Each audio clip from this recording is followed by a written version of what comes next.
सरस्वती पूजा के समय इस कथा के श्रवण से माँ शारदा प्रसन्न होती हैं। साथ ही ज्ञान बुद्धि में वृद्धि के साथ साथ मनोवांछित मनोकामना की पूर्ति करती हैं। तो आइए सुनते हैं सरस्वती माता की पावन कथा।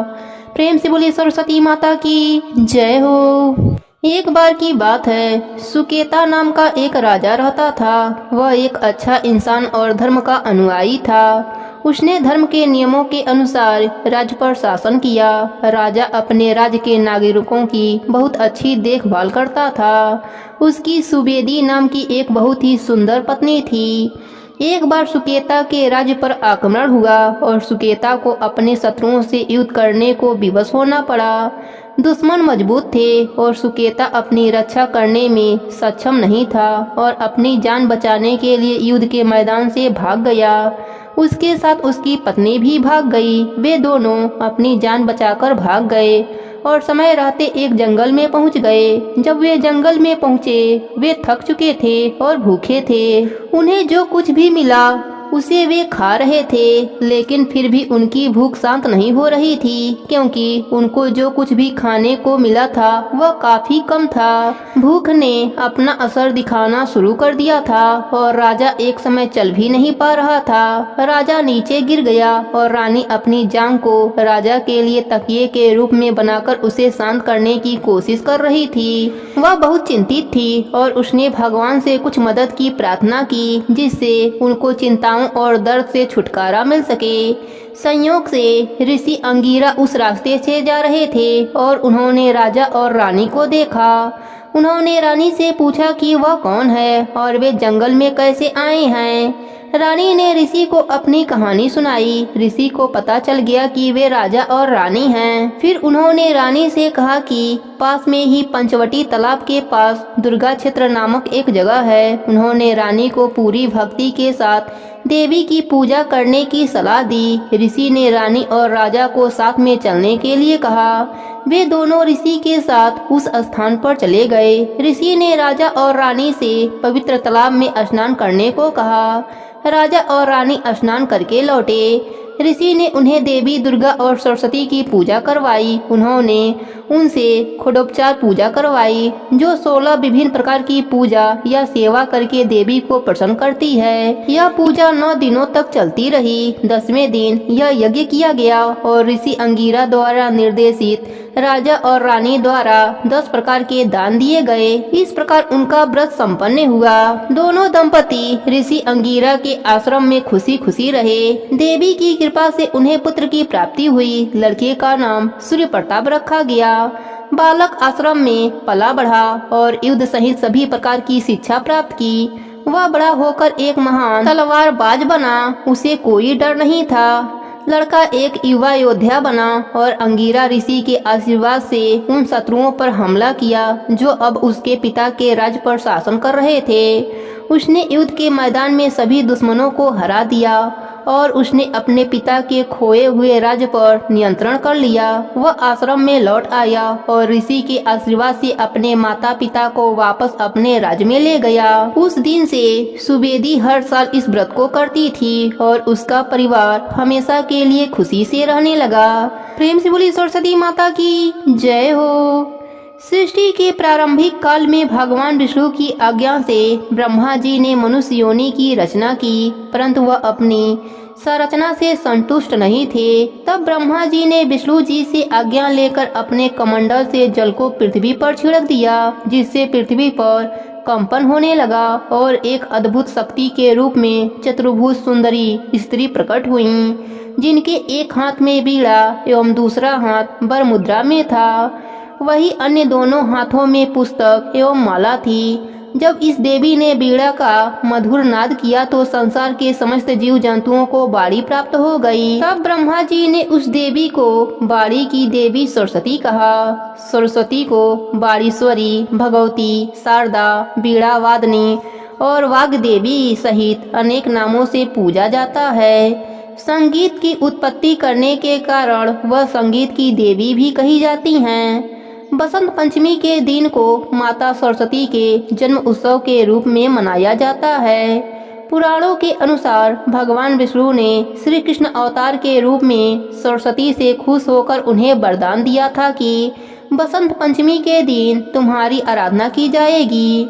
इस कारण हिंदू धर्म में बसंत पंचमी के दिन विद्या की देवी सरस्वती की पूजा की जाती है। प्रेम से बोली सरस्वती माता की जय हो। अब सुनते हैं व्रत को और नित्य नियम को पूर्ण करने वाले गणेश भगवान की कहानी। प्रेम से बोली गणेश भगवान की जय हो। एक समय की बात है, एक गांव में एक साहूकार रहता था। उसके 4 पुत्र और एक पुत्री थी। साहूकार के बेटे बड़े थे, इस कारण उनकी शादी हो गई। घर में 4 बहुएं आ गईं। चारों बहुएं व्रत करती तो व्रत की कथा सुनती। व्रत के कथा के अंत में वह गणेश भगवान की कथा भी सुनती थीं। परंतु उनकी जो ननद थी छोटी, वह व्रत कथा तो बड़े ही प्रेम से सुनती, परंतु जब गणेश भगवान की कथा की बारी आती तो वह खड़ी हो जाती और घाघरा झाड़ कर चली जाती। गणेश भगवान कई बार सोचे कि अभी यह छोटी है, बड़ी हो जाएगी तो समझ जाएगी, परंतु वह हमेशा ऐसा ही करती थी। एक दिन गणेश भगवान रुष्ट हो गए और कन्या को सबक सिखाने के लिए एक भौरा का रूप धरा। रात हो गई, साहूकार की बेटी सो गई। रात के जैसे ही 12 बजे भौरा आकर साहूकार के बेटी के कानों में गूंजने लगा, बोलने लगा, भाव भाव मैं भौरा हूँ, साहूकार की बेटी को कलंक लगाने आया हूँ। यह बात सुनकर साहूकार की बेटी जाग गई और दुखी हो गई।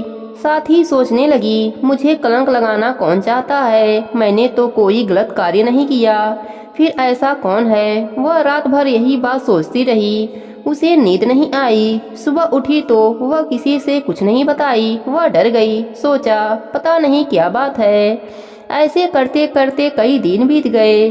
उसने किसी से कुछ नहीं बताया। इसी सोच के कारण वह कमजोर होने लगी। एक दिन उसकी माँ और भाइयों ने पूछा, हे बहन, तुम इतनी कमजोर क्यों होती जा रही हो? क्या बात है, ऐसा क्यों हो रहा है?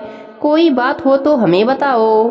तब बहन छोटी ने कहा, मैं आप सबको क्या बताऊं। रात के जैसे ही 12 बजते हैं तब एक भौरा आता है और कहता है, भाव भाव मैं भौरा हूँ, साहूकार की बेटी को कलंक लगाने आया हूँ। यही सुन सुनकर मेरे कान थक गए हैं। मुझे चिंता हो गई है, पता नहीं मुझे कलंक कौन लगाना चाहता है। मैंने आज तक कोई गलत कार्य नहीं किया। यह सुनकर उसका बड़ा भाई बोला, बहन आज मैं तेरे पास रहूंगा और उस भौरे को पकड़ कर लाऊंगा। उससे पूछूंगा कि मेरे बहन को कलंक क्यों लगाना चाहते हो। इस प्रकार उसका बड़ा भाई पहरा देने के लिए एक कोने में बैठ गया। रात के जैसे ही 12 बजे तो उसके बड़े भाई को नींद सताने लगी। वह नहीं जाग पाया। सुबह उसकी माँ ने पूछा, बेटा तुमने भौरे को पकड़ा क्या? बेटा बोला, नहीं माँ, मुझे पता नहीं कब नींद आ गई। फिर दूसरे दिन दूसरा बेटा पहरा देने लगा, पर वह भी 12 बजते ही सो गया और गणेश भगवान भौरे का रूप लेकर साहूकार के बेटी के कानों में आज भी गूंजते हुए चले गए। साहूकार की बेटी तो जागती ही रहती, उसे चिंता के मारे नींद नहीं आती। तीसरे दिन तीसरा बेटा पहरे पर बैठा और वह भी 12 बजते ही सो गया और गणेश भगवान रात के 12 बजे भौरे का रूप धारण कर साहूकारनी के बेटी के कानों में गूंजकर चले गए। सुबह माँ के पूछने पर वह भी कहा, माँ मुझे भी नींद आ गई। तब साहूकारनी ने कहा, मैं ही अपने बेटी की रक्षा करूंगी। तब उसका छोटा बेटा बोला, माँ आज मैं पहरे पर रहूंगा। साहूकार का छोटे बेटे का नाम गणेशा था। वह गणेश भगवान का परम भक्त था। जो भी कार्य शुरू करता पहले गणेश भगवान का नाम लेता, फिर काम शुरू करता। माँ ने कहा, ठीक है बेटा, आज तुम भी देख लो। चौथे दिन चौथा बेटा बहन की रखवाली के लिए कमरे में गया और बहन की रखवाली के लिए जागता ही रहा।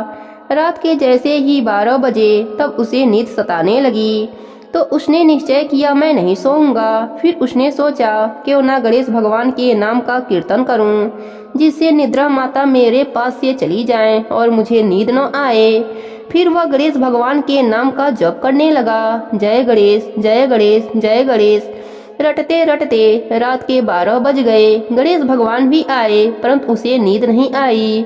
गणेश भगवान तो भौरे का रूप धरा और साहूकार की बेटी के कानों में बोलने लगे, भाव भाव मैं भौरा हूँ, साहूकार की बेटी को कलंक लगाने आया हूँ। वह उसके कानों में बोल रहे थे। साहूकार का छोटा बेटा इस आवाज को सुन रहा था। फिर साहूकार का बेटा गणेशा काजल की डिब्बी लिया और भौरे को पकड़ने के लिए दौड़ा।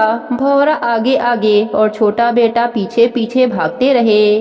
कभी भौरा इधर जाता, कभी उधर जाता और गणेशा उसको पकड़ने के लिए पीछे पीछे जाता।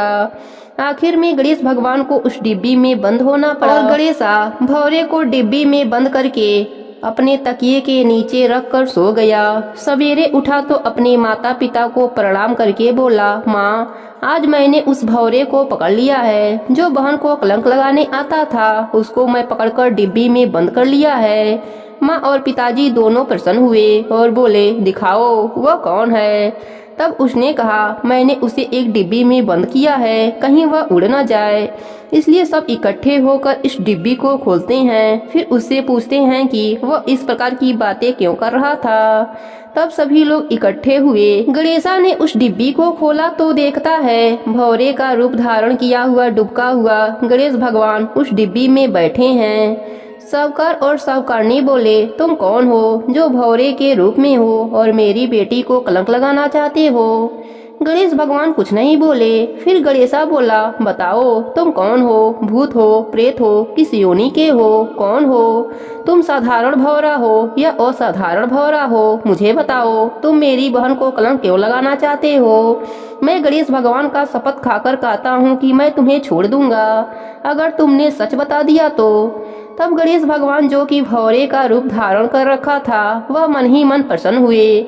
मेरा ही शपथ खाता है मुझे ही छोड़ने के लिए और मुझे ही पकड़ रखा है, मेरा ही नाम सुमरन करता है। अब मैं तुम्हारे संकट को कैसे दूर करूं, क्योंकि आज तो मैं स्वयं संकट में हूँ। गणेश जी को अब अपने असली रूप में आना पड़ा। सभी लोग बोलने लगे, भगवान जैसे दिखते हो पर इतने छोटे, आप कौन हो। वह बोले, जिसे तुम पुकार रहे हो, जिसका बार बार सुमिरन कर रहे हो, मैं वही हूँ, मैं गणेश भगवान हूँ। तब साहूकार का छोटा बेटा गणेशा बोला, अगर आप गणेश भगवान हैं तो आप इतने छोटे कैसे हैं, हमें बताइए। आप मेरी बहन को कलंक क्यों लगाना चाहते थे। तब गणेश भगवान ने अपना रूप बढ़ाया। वह डिब्बी से बाहर आए। गणेश भगवान ने वह रूप दिखाया जिनका माता पार्वती दर्शन करती हैं, शिव जी जिनको गोद में बैठाते हैं। ऐसे गणेश भगवान का दर्शन करके सभी परिवार वाले उनके श्री चरणों में गिर गए और बोले, हमसे बहुत बड़ी गलती हो गई जो हमने आपको डिब्बी में बंद कर दिया। परंतु प्रभु, आपको भौरा बनने की क्या आवश्यकता पड़ी। आपने इतना छोटा सा रूप क्यों धरा और मेरी बेटी को कलंक क्यों लगाना चाहते थे। गणेश भगवान बोले, मैं तुम्हारी बेटी पर अप्रसन्न हूँ क्योंकि उसने मेरी कथाएं नहीं सुनती।